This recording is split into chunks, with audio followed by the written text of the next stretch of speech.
Hi, Pomeroy Panthers. I have a great story for us today. It's called The Seven Spools of Thread, a Kwanzaa story. I know it's not the holidays, but this is a great story with a great message that works at any time of year.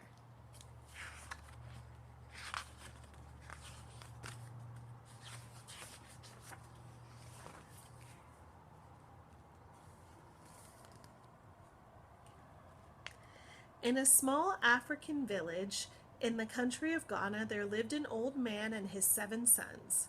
After the death of his wife, the old man became both father and mother to the boys. The 7 brothers were handsome young men. Their skin was as smooth and as dark as the finest mahogany wood. Their limbs were as straight and strong as warriors' spears. But they were a disappointment to their father.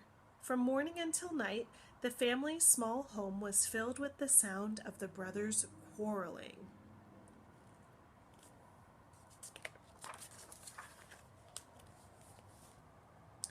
As soon as the sun brought forth a new day, the brothers began to argue. They argued all morning about how to tend to the crops. They argued all afternoon about the weather. "It is hot," said the middle son. "No, a cold breeze is blowing," said the second son. They argued all evening about when to return home. "It will be dark soon," the youngest said. "Let's finish this row and begin anew tomorrow." "No, it's too early to stop," called the third son. "Can't you see the sun is setting?" shouted the sixth son.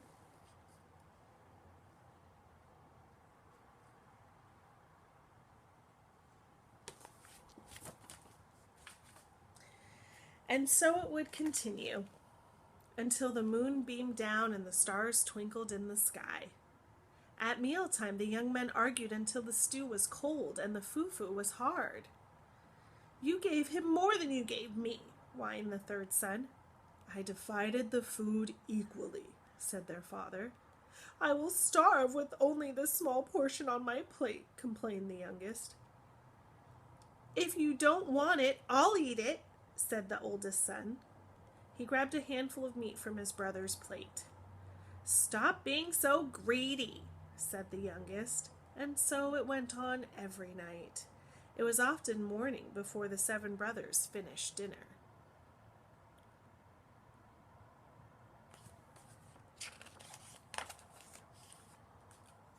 One sad day, the old man died and was buried. At sunrise the next morning, the village chief called the brothers before him. "Your father has left an inheritance," said the chief. The brothers whispered excitedly amongst themselves. "I know my father left me everything because I am the oldest son," said the oldest. "I know my father left me everything because I am the youngest son," said the youngest. "He left everything to me," said the middle son. "I know I was his favorite." "Ugh!" said the second son. "Everything is mine." The brothers began shouting and shoving. Soon all 7 were rolling on the ground, hitting and kicking each other. "Stop that this instant!" the chief shouted. The brothers stopped fighting. They shook the dust off their clothes and sat before the chief, eyeing each other suspiciously.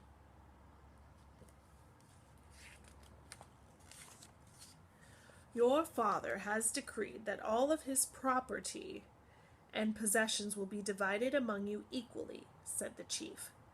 "But first, by the time the moon rises tonight, you must learn how to make gold out of these spools of silk thread. If you do not, you will be turned out of your home as beggars."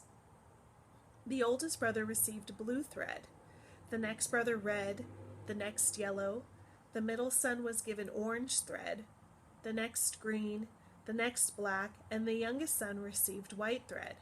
For once, the brothers were speechless. The chief spoke again. "From this moment forward, you must not argue amongst yourselves or raise your hands in anger towards one another.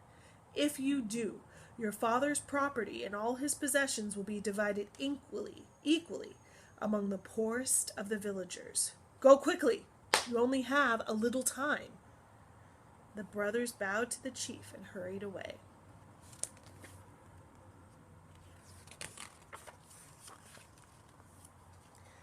When the seven Ashanti brothers arrived at their farm, something unusual happened. They sat side by side, from the oldest to the youngest, without saying anything unkind to each other. "My brothers," said the oldest after a while, "let us shake hands and make peace amongst ourselves." "Let us never argue or fight again," said the youngest brother. The brothers placed their hands together and held each other tightly. For the first time in years, peace rested within the walls of their home. "My brothers," said the third son quietly, "surely our father would not want us to turn into the world as beggars." "I agree," said the middle son. "I do not believe our father would have given us the task of turning thread into gold if it were impossible."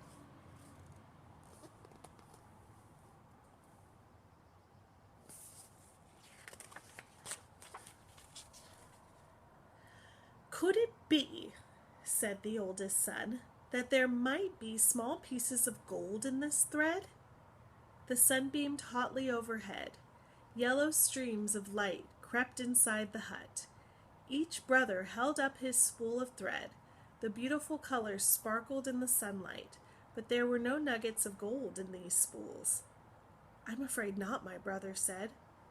"I'm afraid not, my brother," said the sixth son, "but it was a good idea." "Thank you, my brother," said the oldest. "Could it be," said the youngest, "that by making something from this thread we could earn a fortune in gold?" "Perhaps," said the oldest, "we could make cloth out of this thread and sell it. I believe we can do it." "This is a good plan," said the middle son, "but we do not have enough of any one color to make a full bolt of cloth." "What if," said the third son, "we weave the thread together to make a cloth of many colors?" "But our people do not wear cloth like that," said the fifth son. "They wear only cloth of one color." "Maybe," said the second, "we could make a cloth that is so special everyone will want to wear it." "My brothers," said the sixth son, "we could finish faster if we all worked together." "I know we can succeed," said the middle son. The seven Ashanti brothers went to work. Together they cut the wood to make a loom. The younger brothers held the pieces together while the older brothers assembled the loom.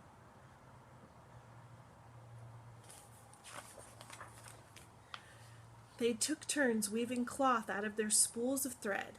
They made a pattern of stripes and shapes that looked like the wings of birds. They used all the colors: blue, red, yellow, orange, green, black, and white. Soon the brothers had several pieces of beautiful multicolored cloth.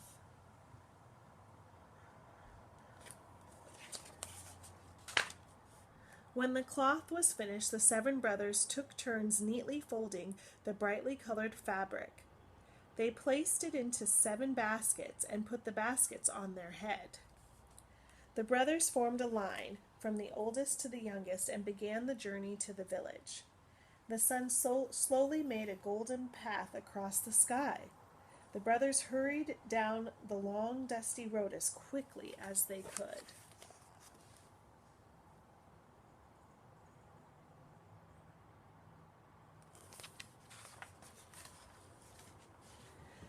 As soon as they entered the marketplace, the 7 Ashanti brothers called out, "Come and buy the most wonderful cloth in the world! Come and buy the most wonderful cloth in the world!" They unfolded a bolt and held it up for all to see. The multicolored fabric glistened like a rainbow. A crowd gathered around the 7 Ashanti brothers. "Oh," said one villager, "I have never seen cloth so beautiful. Look at the unusual pattern." "Oh," said another, "this is the finest fabric in all the land. Feel the texture."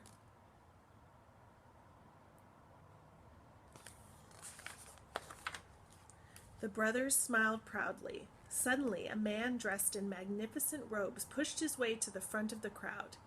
Everyone stepped back respectfully.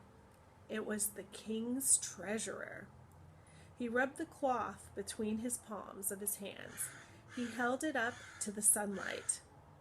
"What a thing of beauty," he said, fingering the material. "This cloth will make a wonderful gift for the king. I must have all of it." The 7 brothers whispered together. "Cloth fit for a king," said the oldest, "should be purchased at a price only a king can pay. It is yours for 1 bag of gold." "Sold," said the king's treasurer. He untied his bag of gold and spilled out many pieces for the brothers.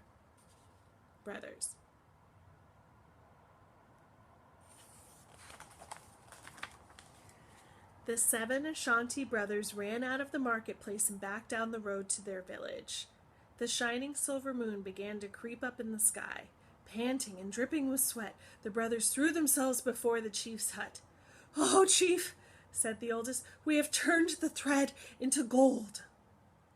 The chief came out of his hut and sat upon a stool.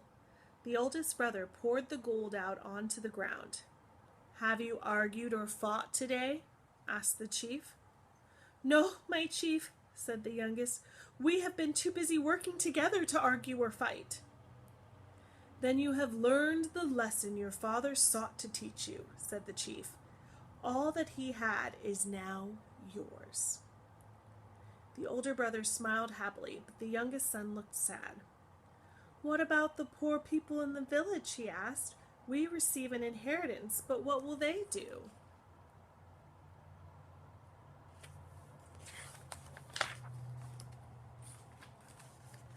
"Perhaps," said the oldest, "we can teach them how to turn thread into gold."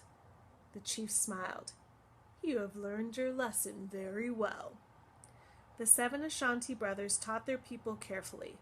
The village became famous for its beautiful multicolored cloth, and the villagers prospered.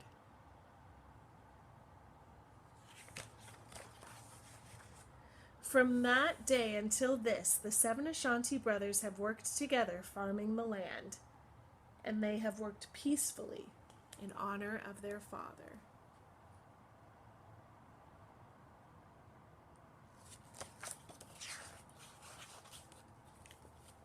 The end. I hope you enjoyed our book with beautiful illustrations. Have a great day.